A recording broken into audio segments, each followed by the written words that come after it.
Okay, we are at Carpet One. This is a convention. It's in very, very cold Washington, D.C. I'm with Steve Contois out of Cincinnati. He is a Carpet One. You're also a ProSource. Correct. And a Big Bob's, by the way. That's right. That's right. Talk about your operations. Well, like you mentioned, we're a Carpet One member. And we are firm believers in segmenting our business to going after different parts of the market. So we have a Carpet One division that goes after the upper end of the market. It would be like our Macy's division.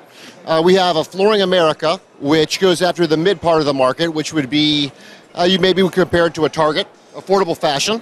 And our Big Bob's goes after the real value-driven customer, and that would be maybe like our Walmart. So you name a segment of the market, we've got a division that goes after it, hopefully does it better than our competition. Now talk about the progression. Where did you start and how did you add the other? The very first group that we joined was Carpet One. We were one of the original members. And you had one store then? We had 3 stores at the time.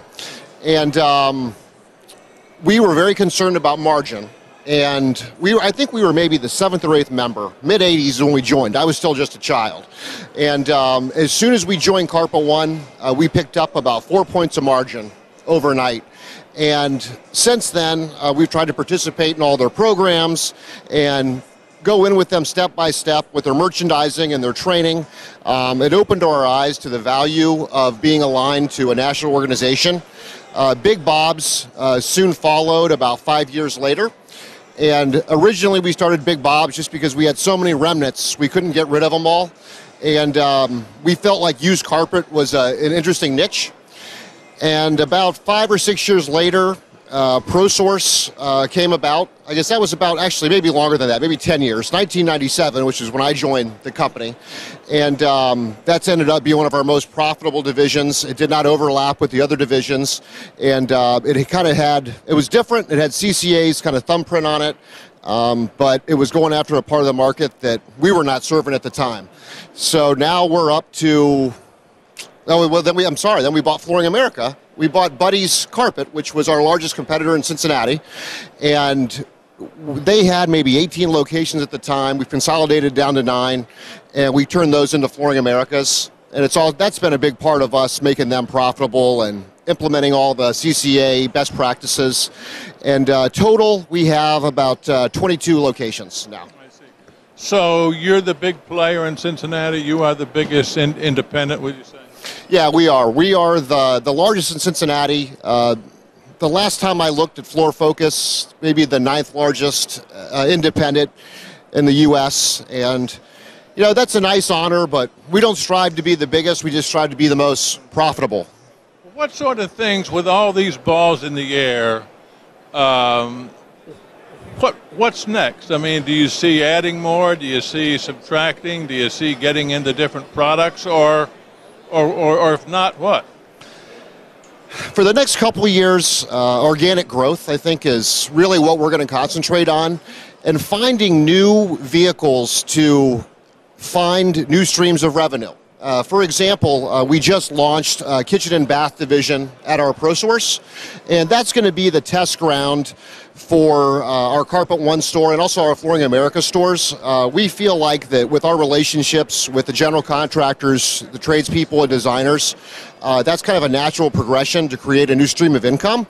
So I think moving into maybe non-traditional flooring categories like plumbing fixtures, possibly windows, started at our ProSource division, then moving out from there is our future. But that's not to say that we are neglecting flooring. We're a floor covering company, always have been, always will be, and just growing organically and doing it better than everyone else.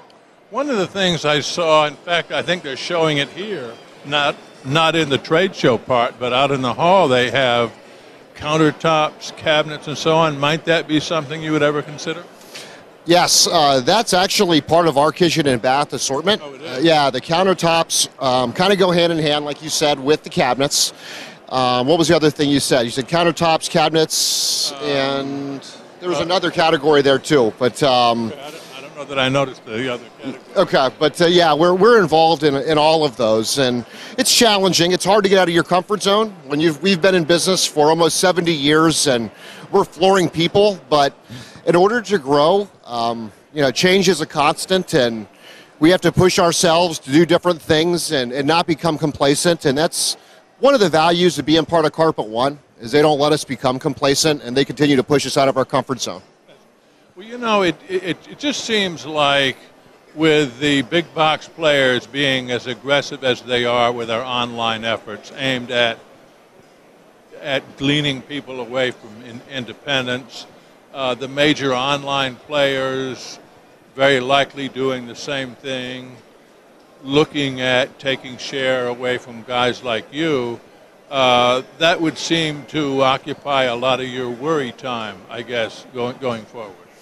Yeah, it's really what keeps me up at night and what pushes us out of our comfort zone. I've been around long enough to remember what life was like before the home centers and the national players and the internet, and I've been on both sides of it, and it's much tougher now.